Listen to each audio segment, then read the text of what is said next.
Salut les amis, eh bien, écoutez, bienvenue dans ce nouveau JT du Grenier. Nous allons commencer par régler l'autofocus autofocant. Vous connaissez, alors c'est la seule émission du web, que dis-je, de l'univers, du monde entier, où c'est réalisé sans montage, sans trucage, tout en direct, machin, tout ça, rien que pour vous.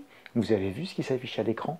Ils pensaient que c'était impossible, et pourtant, une inflation à 10% pour Noël. Ah, voilà une nouvelle bien pourrie comme je les aime. Bonjour les amis, et plus les mauvaises sont nouvelles, plus les nouvelles sont mauvaises.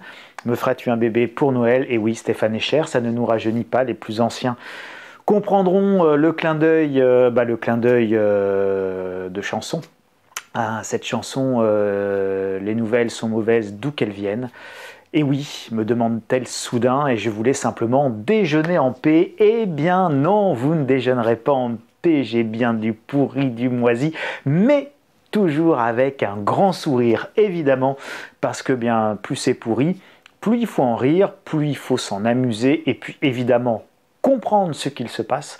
Parce qu'un homme averti en vaut deux, mais un homme préparé en vaut quatre. C'était ce que disait mon pépé. Et rassurez-vous, mesdames, si un homme préparé en vaut quatre, une dame préparée en vaut quatre aussi. Ça marche pour tout le monde. Alors, l'inflation à 10%, c'est ça que nous allons regarder et étudier ensemble cette semaine. On va essayer de faire à la fois simple mais pas du tout simpliste, on va être technique mais compréhensible par tout le monde et vous allez voir, j'espère que tout le monde va pouvoir suivre et comprendre. Normalement, j'ai fait cette préparation pour qu'il n'y ait rien d'incompréhensible ou de trop compliqué. Voilà. Puis de toute façon, sinon, vous aurez les commentaires pour vous aider entre vous. Donc la question que je pose, c'est aurons-nous une inflation à 10% pour Noël? Et vous allez me dire, Charles, vous voulez vraiment nous gâcher Noël? Là, c'est pas possible. Vous êtes vilain, vous êtes méchant, vous êtes coquin. Eh ben, j'ai une raison pourquoi je vous parle pour Noël. Regardez. Regardez ces articles. Alors LCI en gros, mais ça marche aussi avec BFM, Femmes Actuelles, La Voix du Nord. Et oui, il y a une pénurie de jouets pour Noël. Regardez, risque de pénurie de jouets, doit-on déjà acheter ses cadeaux de Noël? Et donc on vous dit, prix des matières premières, hausse, usines fermées, transport saturé, les jouets de Noël s'annoncent un peu plus cher cette année et un risque de pénurie n'est pas à écarter. Pourquoi existe-t-il déjà un risque de pénurie de jouets pour Noël? Femmes Actuelles, BFM, ils reprennent un reportage de BFM, La Voix du Nord, cadeau de Noël, Jouet Club alerte déjà sur un risque de pénurie de jouets. Et si Jouet Club n'a pas de jouets à vendre, ça va être compliqué. Je vous rappelle que tous les jouets, hormis nos superbes jouets en bois made in Jura et quelques jouets en plastique aussi du Jura d'ailleurs, parce que c'est la Plastic Valley. Là-bas, dans la vallée du Jura, on a encore un peu d'industrie et de plasturgie qui travaillait d'ailleurs pour les industries automobiles et de moins en moins hélas, donc on est en train de perdre cette Plastic Valley et puis on a évidemment encore des jeux en bois, mais bon, c'est très peu en termes de volumétrie. L'essentiel des jouets que le Père Noël apportera sont fabriqués évidemment par les petits lutins chinois ou indiens, voire vietnamiens, et peut-être même des fois ouïghours dans des camps. Donc, l'inflation, je reviens dessus parce que c'est une vieille histoire. En fait, je vous en parle quasiment depuis plus d'une grosse année. J'ai commencé à vous en parler en mai 2020, donc vous avez cette vidéo « Comment survivre au choc inflationniste » avec une belle boîte de raviolis Carrefour bio.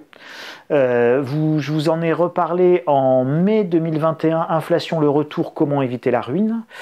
J'en ai parlé sur Ecorama, c'était une émission en juillet 2021, vous pouvez taper Ecorama sur YouTube, Charles Sana, inflation. Ça aussi, vous pouvez retrouver les vidéos sur la chaîne Le Grenier de l'Écho, évidemment. C'est intéressant de regarder un petit peu l'évolution de cette problématique inflationniste où jusqu'à présent on vous explique que l'inflation elle sera faible, temporaire, pas très durable et surtout pas très élevée. Et moi je pense qu'il faut envisager le fait que ce ne sera pas temporaire mais durable et que ce ne sera pas peu élevé mais plutôt très élevé et que c'est important d'analyser pourquoi. Alors reprenons l'inflation, c'est quoi basiquement? Il y a deux manières de définir ou redéfinir l'inflation. Un, c'est une hausse généralisée des prix c'est tous les prix qui montent, ou alors c'est la baisse du pouvoir d'achat de votre monnaie. Voilà, hein, souvenez-vous, c'est l'Allemagne de Weimar avant l'arrivée au pouvoir d'Adolf Hitler, où on se promenait avec des brouettes entières de billets pour pouvoir payer son pain ou sa miche de pain de la journée. Comment l'inflation est-elle alimentée? L'inflation, c'est pas un phénomène à naissance spontanée, hein. Il y a des mécanismes économiques derrière.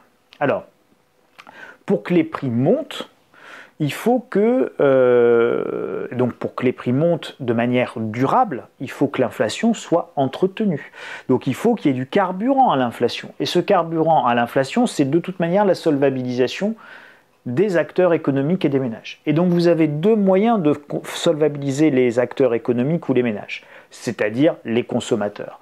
Soit vous avez des hausses de salaire, les gens travaillent, il y a le plein emploi, il y a des hausses de salaire, et donc les prix des salaires montent, les gens sont tout le temps de mieux en mieux payés, donc évidemment la demande est très forte, et comme la demande est très forte, et bien les prix montent puisque tout le monde en veut. Et puis, la deuxième manière de solvabiliser les consommateurs, les acteurs, les ménages, c'est très simple. Reprenez n'importe quelle partie de Monopoly entre amis. À la fin, quand il n'y a plus de billets dans la banque, on commence à noter, on commence à écrire sur un bout de papier et ça devient l'économie Monopoly, la monnaie Monopoly. Et donc, c'est comme si on imprimait de la monnaie pour que la partie continue à durer. Mais évidemment, plus vous imprimez de monnaie, plus vous donnez d'argent aux gens, moins l'argent a de valeur, puisqu'en fait, c'est de l'argent qui ne correspond à rien.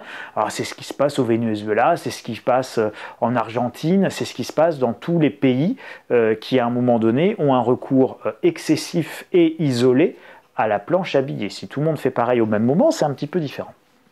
Évidemment, puisque tout est relatif. Donc, officiellement, l'inflation sera temporaire. Donc officiellement, l'inflation sera temporaire et non durable. Pourquoi ? Ceux qui vous disent l'inflation sera temporaire et non durable, ils n'appuient pas leur affirmation sur rien. Je ne vous dis pas qu'ils ont raison, je pense qu'ils ont tort. Je ne vous dis pas qu'ils mentent, bien que je pense qu'ils ne disent pas toute la vérité. Mais en tout cas, ils peuvent appuyer leur raisonnement sur un certain nombre d'éléments qui sont tout à fait logiques, factuels, compréhensibles. Et c'est important pour le raisonnement et pour la compréhension, c'est important d'en parler. Ils disent les salaires n'augmentent pas. C'est vrai, les salaires n'augmentent pas. Donc si les salaires n'augmentent pas, eh bien, il n'y a pas de raison qu'il y ait une inflation qui soit durable. Puisqu'à un moment donné, on peut avoir une inflation momentanée pendant 1 an, pendant 2 ans, mais cette inflation, elle va se fracasser sur la réalité, et la réalité, c'est que les salaires, ils ne bougent pas. Et si les salaires, ils ne bougent pas, ben les gens, ils ne sont pas solvables de manière indéfinie. Donc, si vous avez plus 20% sur l'énergie, eh ben, ça sera moins 20% sur les cadeaux de Noël, justement. Et si les cadeaux de Noël, ils montent énormément en termes de prix, ben, les gens, ils n'en achèteront pas. Et comme ça ne se vendra pas, eh bien, forcément, les prix se réajusteront à la baisse, parce que faudra bien que ça se réajuste à la demande et à la solvabilité. Donc, les salaires n'augmentent pas. Pour eux, également, l'inflation ne concerne que l'industrie. Or, nous sommes dans des économies de services, et ça, c'est pas faux. C'est-à-dire qu'une grosse partie de notre PIB, de notre économie aujourd'hui, c'est des économies de services. On vend des minutes de télécommunication, on vend des heures de Netflix, on vend des iPhones et des iPads, et des ordinateurs, et des services Internet, et bon... Mais on est essentiellement dans une économie de services. Et l'économie objet, l'économie matérielle, effectivement, vous avez vu comme finalement, les choses matérielles coûtent assez peu cher. Vous allez me dire, c'est pas de très bonne qualité, mais ça coûte assez peu cher par rapport à ce que pouvaient payer nos grands-parents. Le frigidaire de nos grands-parents ou la machine à laver de nos grands-parents, en dehors du fait qu'elle durait 20 ou 30 ans, il est évident que même si elle était plus durable, c'était beaucoup plus coûteux à l'achat. Et on achetait ça beaucoup moins souvent et c'était un investissement très important. Et si les salaires, donc là, voilà, donc si les salaires n'augmentent pas, alors les prix ont comme limite la solvabilité des ménages. Quand ils ne peuvent plus acheter, la demande baisse, le prix aussi. Ok, ça se comprend. Donc, selon ces principes-là, l'inflation devrait être peu durable et temporaire. Et c'est là-dessus que tout le monde assoit son raisonnement en disant bah non, c'est impossible une inflation à 10%. Ils pensent tous que c'est impossible parce que les salaires ne montent pas et que de toute façon, on est dans une économie de service, donc rien à craindre de l'inflation. Et pourtant, pour moi, dans la vraie vie, les choses, elles sont complètement différentes. D'abord parce que l'inflation mesure très mal le véritable pouvoir d'achat réel des gens, des ménages, de vous, de moi, de nous. D'accord ? Nous, c'est quoi notre pouvoir d'achat ? Il est impacté directement déjà par notre logement. Je veux dire, le budget du logement, c'est pas 7% ou 8% comme il est pris et pondéré me semble-t-il, dans le panier inflation de l'INSEE. Peut-être qu'ils ont réactualisé un peu, mais il me semblait qu'à un moment donné, enfin ça c'est sûr, à un moment donné c'était 7% pour l'immobilier. Moi l'immobilier ne représente pas 7% de mes dépenses, d'accord, comme l'écrasante majorité des gens en France, ça représente minimum entre 30 et 40% de vos revenus. Voilà, c'est ça le prix de l'immobilier. Plus vous êtes dans des villes chères, plus évidemment le poids de l'immobilier est important dans votre budget. Et donc plus l'immobilier monte, plus ça a un impact phénoménal évidemment sur le budget des gens. Par exemple, une ville comme Évreux, je lisais là les villes moyennes qui ont le plus progressé cette année en France, c'est donc notamment dans mon département de l'Eure en Normandie, l'une des villes qui a le plus progressé, mais au niveau national, c'est notre préfecture, et c'est la préfecture d'Évreux. Et Évreux, c'est 17-18% de hausse à l'année, donc vous imaginez, quand vous avez 18% de hausse sur le prix du mètre carré, ça fait un trou dans la raquette en termes de budget, et ça fait une sacrée inflation immobilière sur un budget qui est considérable, évidemment, quand vous achetez, qui vous engage sur des années et des années, sur des décennies, quand vous empruntez sur 20 ans. L'inflation liée à la transition énergétique, elle n'est pas momentanée, celle-là. L'inflation liée à la transition énergétique, elle va être durable et elle va être considérable. Alors, on vous demande de réisoler les maisons, on vous demande de changer de chaudière, on vous demande de virer votre chaudière fuel, de passer à des radiateurs électriques qui vont vous coûter extrêmement cher, c'est de ça dont on parle, ou à des pompes à chaleur qui vous coûtent 15 ou 20 000 euros à l'installation. Donc la transition énergétique, elle est ultra inflationniste. Comme on demande à tout le monde de le faire à peu près en même temps, ça va tirer sur les prix des entreprises, des entrepreneurs, des installateurs, etc. Bon, comme on met des primes, ça fait augmenter encore évidemment les prix. Bref, la transition énergétique est ultra inflationniste. Et en plus, elle n'est pas localisée qu'à la France, hein. C'est le monde entier qui fait la même chose au même moment. Donc vous imaginez sur les capacités de production de tous les appareillages qu'on va mettre. L'inflation de la fiscalité pour payer les dettes, ça c'est quelque chose qui est totalement absent. Mais enfin, quand on est à 120, 130, 140% de dette sur PIB, vous imaginez pas que les impôts y vont baisser. Donc soit les impôts montent et on peut payer, soit les impôts ne montent pas, voire baissent. À ce moment-là, on ne paiera pas, on sera en insolvabilité. Et c'est pas forcément non plus une bonne nouvelle. Donc, il va falloir payer les dettes. Donc, nous allons avoir une inflation fiscale sur les successions, une inflation fiscale là aussi sans doute sur l'immobilier qui est non délocalisable, une inflation fiscale sur tout ce qui pourra être taxé, rapiné par l'État pour pouvoir solvabiliser le pays et donc faire face à nos remboursements de dettes. Ensuite, vous avez l'inflation cachée dont on ne parle pas. Alors moi, j'appelle ça, par exemple, j'appelle ça l'inflation cachée, mais je pense à ça notamment sur les coûts médicaux nouveaux, les mutuelles. Vous savez, quand on vous dérembourse des médicaments, quand on arrête de vous rembourser autant, quand on vous oblige à prendre une mutuelle alors qu'avant vous n'en aviez pas. Bref, tout ça, ce sont des inflations, des coûts nouveaux qui sont cachés. Hein, on ne vous calcule pas dans le coût de l'inflation, on ne vous prend pas votre nouvelle mutuelle. Bon, moi, la nouvelle mutuelle, c'est 45 euros par mois, vous multipliez 45 euros par mois, puis 150 euros par mois pour bref, vous vous retrouvez avec 200 euros de mutuelle. Tous les mois, 200 euros de mutuelle, c'est 2400 euros à l'année. Ouais, bien sûr, il n'y a pas d'inflation. Non, il n'y a pas d'inflation, je vous assure, il n'y a pas d'inflation. Je vous passe aussi la réduction des quantités, c'est-à-dire que vous achetiez une bouteille avant de 2 litres de coca, aujourd'hui les bouteilles de coca elles changent, et puis c'est 1,5 litre, puis c'est 1,25 litre, etc., etc. Donc la 2 litres est devenue 1,75 litre, et puis la 1,5 litre devient 1,25 litre. Si vous prenez la réduction de qualité, je trouve que c'est assez visible sur les bouteilles d'eau premier prix, là, les cristallines, etc. Ce sont des bouteilles d'eau maintenant, dès que vous l'avez débouché, le truc, ça vous explose à la main. Et pauvres gamins, notamment je pense à mes enfants, mais bon, le truc, ça s'écrase, ils en foutent partout, ça éclabousse, enfin bon, c'est quasiment, on peut presque plus boire dans une bouteille premier prix, tellement c'est fragile. On est vraiment à la limite.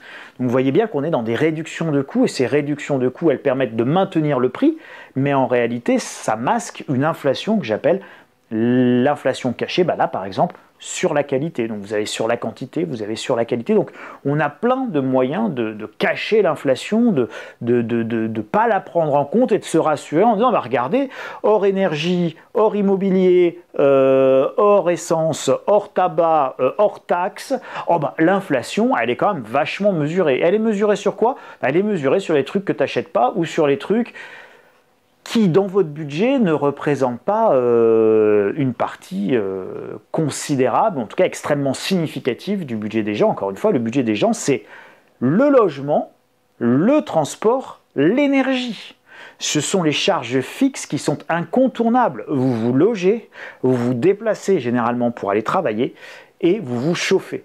D'accord, c'est l'eau chaude, c'est je cuis, l'eau chaude, la cuisson, le chauffage de la maison, etc. Ça, c'est 80% ou 60 ou entre 60 et 80% de vos dépenses fixes mensuelles. Et donc le reste, y compris l'alimentaire, en fait, c'est assez marginal finalement quand on regarde le panier des ménages et la manière dont on dépense nos sous. Si vous faites votre budget, vous verrez, vous serez à peu près dans ces eaux-là. Peut-on avoir donc une inflation durable sans hausse des salaires? Et donc c'est important de se poser cette question-là, puisqu'ils vous disent, ceux qui ne croient pas à l'inflation, oui mais il n'y a pas de hausse de salaire, donc il ne peut pas y avoir d'inflation durable, parce que l'inflation ne peut pas être alimentée. Je ne vous refais pas le raisonnement, vous avez compris. Eh bien pourtant c'est exactement ce qu'il se passe, une inflation sans hausse des salaires, depuis la création de l'euro, c'est-à-dire depuis globalement une vingtaine d'années. Et nous avons... c'est la même diapo, ça. Voilà. Et donc, je voulais juste vous montrer, regardez, ça, c'est la hausse des prix. Donc, c'est sur le site tradingeconomics.com. Vous pouvez aller vérifier, tradingeconomics.com.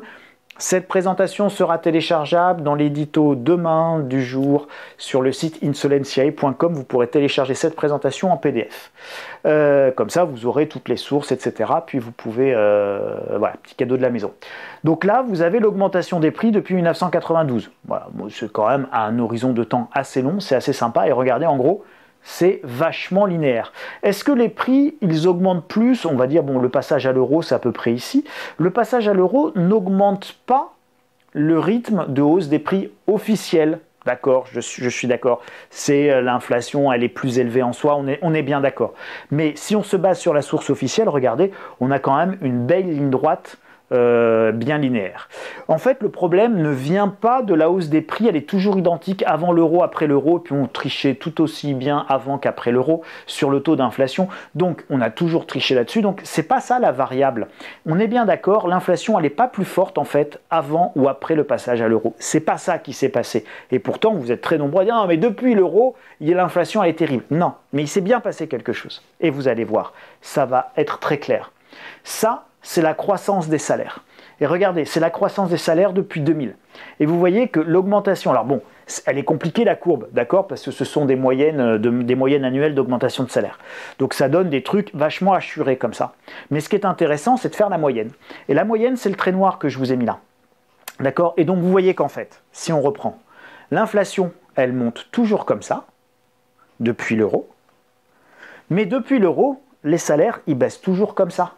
Et donc en fait, le problème de l'inflation actuellement, ou de ce que vous ressentez comme de l'inflation depuis le passage de l'euro, c'est ce décalage-là entre la hausse des prix qui continue et les salaires qui, eux, en fait, baissent. L'augmentation des salaires, elle baisse. Les salaires augmentent de moins en moins vite. Et donc vous avez un décalage qui se crée. Et c'est ce décalage-là qui est en fait le différentiel de pouvoir d'achat qui rend la vie compliquée aux gens. C'est ça qui se passe. C'est pas que les prix ils montent plus depuis qu'il y a l'euro. C'est que les salaires, ils ne montent plus et que les salaires décélèrent. Voilà. Et donc, voilà, on se retrouve avec le canard coin-coin là, et c'est vous qui vous faites manger. Donc ça, je voulais vous le montrer. Donc, depuis 20 ans, l'inflation est plus forte que la hausse des salaires. La hausse des prix est plus forte que la hausse des salaires. Et donc, le problème, c'est pas l'inflation, mais c'est le pouvoir d'achat qui ne suit plus, parce que les salaires ne suivent plus. Et pourquoi les salaires ne suivent plus? Parce qu'évidemment, vous avez eu l'euro, mais vous avez eu également les délocalisations, la robotisation, la mondialisation, l'informatisation, la numérisation, et tout plein de choses en sion qui font que, on l'a un peu dans le baba. hein, et ça ne se passe pas très bien pour beaucoup de nos concitoyens qui voient plutôt leur salaire baisser. Ça s'accompagne également, regardez, je vous ai fait la moyenne, d'une chute constante du PIB. Voilà, donc notre PIB, en fait, l'évolution du PIB, eh ben, elle tend vers zéro. Là, on est en 1960, là, on est en 2020, et donc notre croissance du PIB tend vers zéro, et on y est. Alors bon, là, vous voyez l'accident terrible, hein, moins 20%, moins 18% de récession, ça, c'est 2020 avec le Covid, et puis plus 18% d'expansion, on rattrape globalement ce que l'on a perdu l'année suivante. Voilà. Donc on le voit très bien dans l'évolution du PIB. Donc ça, c'est l'accident, mais moins 20 plus 20 égale 0, la tête à Toto. Voilà, donc en moyenne, en fait, on est sur une croissance zéro du PIB. Et donc, vous voyez que croissance du PIB qui est à zéro, inflation qui, elle, continue à augmenter, et salaire qui, évidemment, n'augmente plus comme ils augmentaient, ben vous voyez bien qu'en fait, on a quand même de l'inflation, alors qu'on est dans une situation économique où les salaires ne montent pas depuis 20 ans, et où le PIB en plus décroît, enfin la croissance du PIB est de plus en plus faible jusqu'à tendre vers zéro. Et donc chaque croissance moyenne d'une décennie, eh bien la décennie suivante est inférieure à la décennie précédente jusqu'à ce qu'on arrive à zéro. Et là, je vous dis, on part de 1950 à aujourd'hui. Donc vous voyez, c'est très très clair. On tend vers zéro de manière tendancielle sur la croissance économique du PIB. Et ben voilà, on a de l'inflation avec pas de croissance des salaires ni de croissance du PIB. C'est déjà le cas en fait. Donc la question c'est est-ce que ça peut s'aggraver? Voilà, c'est la question que j'ai envie de poser. Et donc, est-ce que ça peut s'aggraver? Eh bien, regardons les facteurs aggravants de l'inflation à laquelle nous sommes éventuellement confrontés. Et donc, il existe des facteurs aggravants d'inflation sur lesquels tout le monde est d'accord. Et ces facteurs sont considérés comme temporaires. Reprise économique post-Covid très forte. Ok, c'est ça. Boum, l'accident, boum. Donc on ferme les économies, hop, on réouvre les économies. Ok. Entre-temps, on a payé, on a fait le quoi qu'il en coûte, on a évité à toutes les entreprises de faire faillite. Donc on peut repartir comme en l'an 40. Ok, c'est vrai. Et c'est temporaire. Après, on va retomber sur notre tendance classique. Si tout se passe bien, si on ne repart pas dans l'épidémie, si il n'y a pas un nouveau variant, si.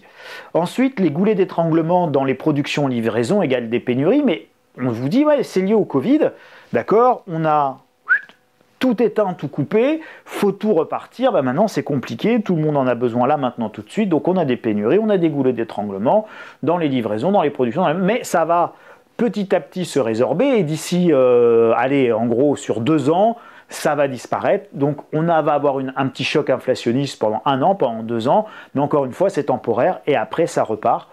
Ok, donc ça, ce sont des facteurs aggravants, mais moi, je suis assez d'accord, ce sont des facteurs, sur le principe, ils sont plutôt objectivement temporaires, et je pense qu'on sera tous d'accord dans l'analyse. Est-ce que c'est les seuls? Eh bien non, pour moi, ce n'est pas les seuls, parce qu'il existe aussi des facteurs aggravants dont personne ne parle. Et pour moi, ces facteurs, ils ne sont pas temporaires.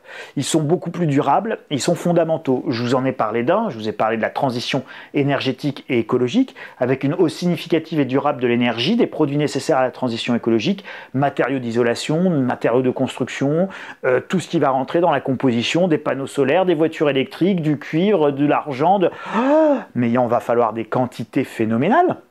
Et très rapidement, si on veut faire une transition énergétique et écologique très très rapide. Donc c'est évidemment extrêmement inflationniste. Et durable, d'accord? Parce que c'est le monde entier qui y est confronté et ça va se faire sur des années. La raréfaction des ressources, évidemment, la hausse significative des matières premières, elle est là. Elle va continuer, elle va se poursuivre, elle est effectivement durable, et plus on produit, et plus on en a besoin, et plus on fait de transition écologique, et bien plus on va avoir besoin de certaines matières premières, plus la demande va être forte et plus ce prix il est censé évidemment continuer à évoluer. Les facteurs de rééquilibrage géopolitique, par exemple la Chine qui veut capter plus de valeur ajoutée, donc la Chine elle veut faire payer le coût de la pollution qu'on a délocalisée chez elle, hein, d'accord, puisque ça je vous en ai déjà parlé, quand on délocalise nos usines, on délocalise nos emplois, mais on délocalise également notre pollution, et donc la pollution elle se fait en Chine aujourd'hui, hein, quand vous produisez les belles trottinettes bien électriques avec plein de métaux rares, de terres rares, machin, ou que vous les démontez pour faire la récupération des bateaux amiantés qu'on envoie en Inde dans des chantiers navals sans aucune norme ni de protection sociale ni de protection environnementale, si vous voulez, on délocalise notre pollution, hein. Et donc ça coûte évidemment beaucoup moins cher de le faire là-bas, et puis de filer le cancer de l'amiante à des ouvriers indiens qu'on voit pas, plutôt que de filer des masques et d'être dans des univers aseptisés avec toutes les normes qu'on veut faire respecter en Europe. L'inflation importée ensuite est massive. Autrefois, nous n'importions que du pétrole, pour le reste, on avait les idées. Aujourd'hui, on importe tout, y compris nos jouets de Noël, d'accord? Donc, évidemment, tous les jouets de Noël, c'est des chinoiseries ou des indienneries, mais ça vient plus de France et pas franchement non plus d'Europe. Donc, tout ça, on importe tout. On importe nos ordinateurs, nos tablettes, nos ordinateurs, nos PC, nos vélos. Maintenant, on importe nos voitures. Les Dacia sont produites en Chine. Voilà, donc si vous voulez, tout ce qui est matériel, consommable, machine à laver, électroménager, tout vient de Chine. Voilà. Et on ne produit quasiment plus rien en termes d'industrie chez nous. Et ce sera de plus en plus le cas. Donc l'inflation importée, c'est les Chinois qui font les prix. Et comme les Chinois sont devenus l'usine du monde, ben, soit vous êtes gentil et vous payez et vous serez livré, soit vous n'êtes pas gentil et vous êtes... et vous payez pas et vous n'êtes pas livré, d'accord? Donc ça aussi c'est très inflationniste comme situation. Et enfin, la poursuite d'une politique monétaire accommodante, 120-130% de dette sur PIB pour la France. Bon, il est clair qu'on ne peut pas augmenter les taux d'intérêt à 7% et on peut pas ne pas avoir une politique monétaire accommodante, sinon c'est la faillite pour tout le monde. Donc on va continuer à imprimer des billets. Et quand on continue à imprimer des billets sur la durée, évidemment, là aussi, c'est inflationniste. Alors, regardez, l'évolution de la masse monétaire. Eh bien, l'évolution de la masse monétaire, ici, vous voyez à quel point elle explose. Donc, taux de croissance annuel de l'agrégat M3, on s'en fiche, ça fait, voilà, c'est l'évolution de la masse monétaire. En M3, c'est 12,5%. Donc quand vous avez une masse monétaire qui évolue de 12,5, qui grandit, qui grossit, il y a 12% de billets en plus, alors que vous n'avez pas de croissance du PIB, hein, moins 18%, plus 18% égale 0, la tête à Toto. Donc la réalité, c'est qu'on n'a pas fait plus de richesse, hein, on n'a pas créé plus de richesse, on en a perdu, on l'a compensé, certes, mais on n'a en aucun cas créé 12% de richesse en plus. Et donc quand votre masse monétaire augmente de 12%, c'est 12% de fausses monnaies supplémentaires, mais qui ne correspondent pas à des richesses. Sur M1, qui est une partie de la masse monétaire qui réagit encore plus vite, on est plutôt à 16% de croissance. Mais ce n'est pas la seule chose pour mesurer l'inflation. Alors ça aussi, c'est vachement marrant. C'est vachement marrant parce que classiquement, on vous dit MV égale PQ. Donc ça, c'est l'équation entre masse monétaire, vitesse de circulation de la monnaie et les quantités prix. Donc la masse monétaire avec la vitesse de circulation de la monnaie, c'est-à-dire le nombre de fois où votre quantité de monnaie elle va être échangée, est égale au prix de tout votre PIB en gros. Voilà, hein, donc c'est PQ, c'est quantité et prix. Donc d'un côté, on a toute la monnaie avec la vitesse à laquelle elle circule, et de l'autre côté, on a le PIB qui est la création de richesse. D'accord? Voilà, en gros, hein, je vous le simplifie, mais c'est la grande logique. Et donc, évidemment, si je prends mon billet de 20 € que je donne à Pierre, que Pierre il va tout de suite le manger au restaurant, il donne le billet de 20 € au restaurateur qui lui-même part tout de suite à la supérette ou chez Germaine acheter je sais pas moi un bouquin, et donc Germaine qui lui a vendu à la librairie un bouquin, elle part tout de suite faire ses courses à la supérette, tout ça dans la même journée.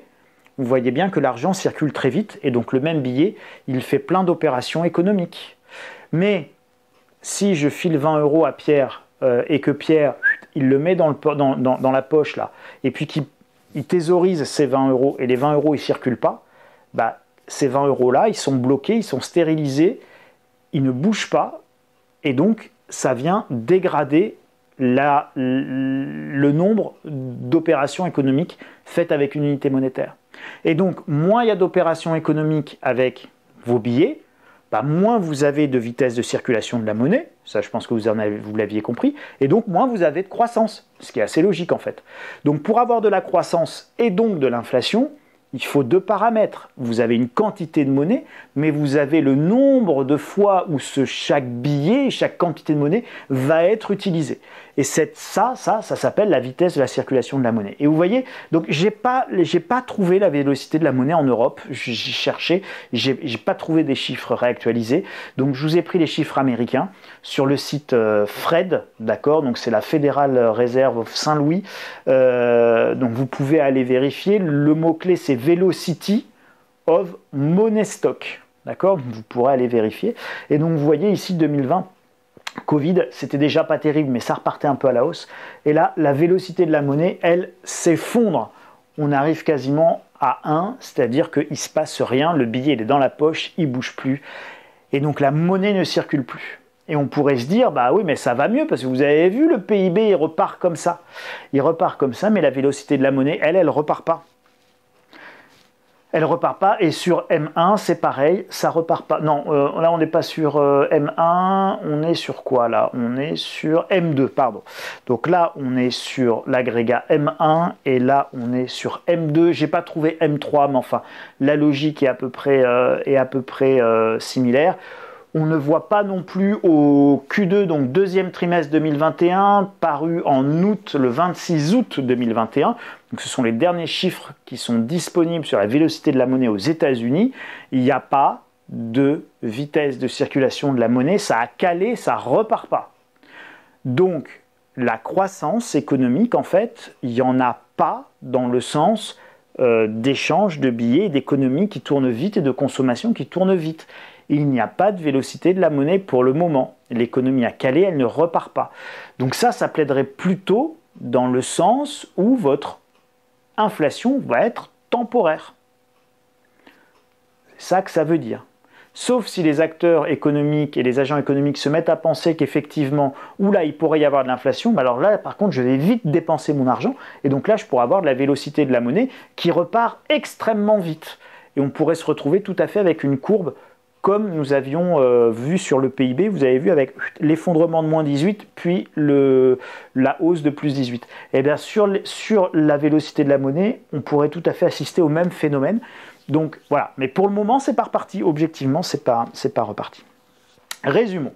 Donc l'inflation aux États-Unis, elle est déjà de 5%, or, il n'y a pas de vélocité de la monnaie. Donc, l'inflation n'est pas liée à la vitesse de circulation de la monnaie, à la croissance, au dynamisme, au nombre d'opérations économiques faites par unité de monnaie. Non, l'inflation, elle est liée aux pénuries de matières premières, aux pénuries de produits. Elle est liée à ça pour le moment, l'inflation. Donc, ce n'est pas une inflation de demande, c'est une inflation de pénurie. On est vraiment là-dedans. Et donc tous ceux qui font des achats aujourd'hui savent qu'on a de grosses pénuries, qu'on a de grosses augmentations de prix, notamment dans le secteur du BTP.